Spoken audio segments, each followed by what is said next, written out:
Hey guys, here's another episode of Day in the Life of Vintage Classic Specialist. Let's jump right in and talk about what we did today. Well, what I did today, Thursday, so here by myself. For the most part today, I focused on putting some parts together and cleaning some parts, getting some parts ready to be assembled into their respective places. Started off with the 28 PCI carburetor for that bus, which is the 59 that gets a 36 horsepower motor. So got the zinc plating back for it and went ahead and put it together with a new gasket kit, and very happy with how it's looking. Looks like a jewel. It's going to look great sitting on top of that motor. Also for the same car, again the 59 bus Deluxe, started assembling the distributor and the points plate, which is obviously the plate that the points sit on. It's the uppermost plate that you would see when you open one of these up. For whatever reason, I decided not to zinc plate it initially, and it was just ugly. So I went ahead and sent it out today for zinc plating. Everything else I got back for it this morning, but now I gotta wait for the points plate. Even though it's inside and no one will ever see it except for when they go to change the points, I couldn't live with how ugly it was. So there we go. Anyway, I got that. I got the advanced assembly in. It had been all locked up initially, just due to age or rust or whatever, but got it all freed up. I did that, I think, last week or something, but operates very nice, very smooth now, and I got it in and got it shimmed correctly. Those of you that don't know, you have to adjust the number of shims down here to get the free play in the right range. So that's all done. Now I just got to pretty much bolt the points plate on it when I get it, and the rest of the hardware is all ready to go for that.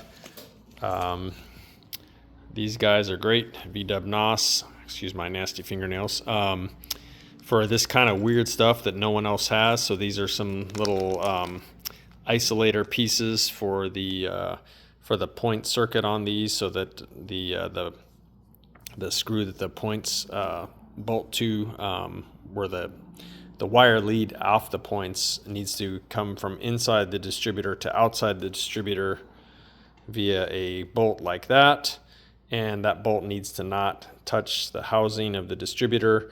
So there's some various paper and other gaskets, isolators, whatever you want to call them, that nobody pretty much has that I know of except these guys. So if anyone's rebuilding a distributor for a Volkswagen, these are your guys as far as finding these weird parts that, again, I don't know anyone else that has them. Anyway, that's enough of that. So another guy you should know if you're into restoring old Volkswagens, if you don't know him already, is Scott at Pedalworks. I've mentioned Scott before. Here's his card. You can see his info here. This is one of the few things that oftentimes we'll just buy a restored one or exchange the one we have with Scott. Usually we restore pretty much everything ourselves, but the pedal assembly, Scott is really, really good at it. He does really nice work. Everything's powder coated. He does the bushings are all new and reamed out properly. It just makes more sense financially for us to go ahead and get an exchange for him. So this assembly here is for the 71 Ghia, yellow guy over there. And so yeah, he supplies new hardware for it.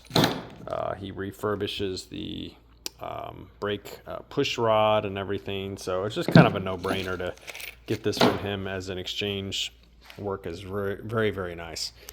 Let's see what else we did today. So on the topic of the 71 Ghia, went ahead and sandblasted and painted the intake castings. Again, this is a 1600 dual port, so it gets these on it. And Karmann Ghia's, the actual air cleaner kind of sits off to the side of the engine, and then there's this long rubber hose that runs over to it from the carburetor. Carburetor is about in the middle of the motor, and then this thing sits over on the passenger side engine compartment. This piece is actually really nice. A lot of times they're all crispy and hard. This one seems plenty compliant. I didn't see any cracks in it. So I went ahead and cleaned it up, and it looks pretty nice. It's a nice original part, so I think we're gonna go with it. Replacement is available, but we like to use original parts when they're in nice shape. And so there you go. The other thing I did for the Ghia is pretty much just cleaned up the wiper assembly. Is actually, once I got it cleaned up, it's really nice. I don't think I'm going to do anything to it. I may replace these pivot bushing assemblies, but from what I can tell so far, they actually feel really nice. So we'll see. But I'm not going to strip this thing all apart and paint and powder coat it. It cleaned up really nice. And again, this car is not really a full-blown restoration, so little things like this that I can kind of not go all out on like we would on a full restoration, save the customer a few bucks by just pretty much cleaning it up and reusing it, more or less as is. And this especially on a Karmann Ghia, well, pretty much on all V-dubs, this thing is so tucked up underneath the dash, no one will see it, and if they do, it actually looks really nice. So that's pretty much what I'm going to do with that. I still have to hook it up to some power and test it. I would be pretty surprised if it doesn't work, but there you go. So I think as far as the parts, that was about all I did today. The other thing that I did for a brief while, kind of late this afternoon, was a little bit more cleaning and some work up on the front of this car. I pretty much got the area under the gas tank. I know it still looks kind of gross, but I pretty much got in there and degreased it all to the best of my ability with gasoline and a rag, and then I got in there with a wire brush on a drill motor and kind of wire brushed everything again best I could. And I'm actually pretty happy with how this is coming out.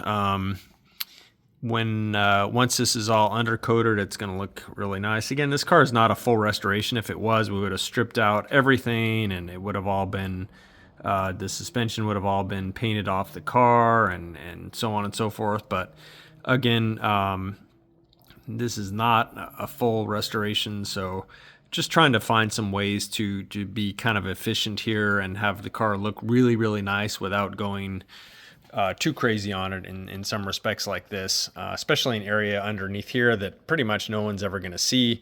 We still want it to look nice, but that's kind of how we're handling it here. Let's walk around this side. So I started kind of at the end of the day also cleaning up the shock tower over here.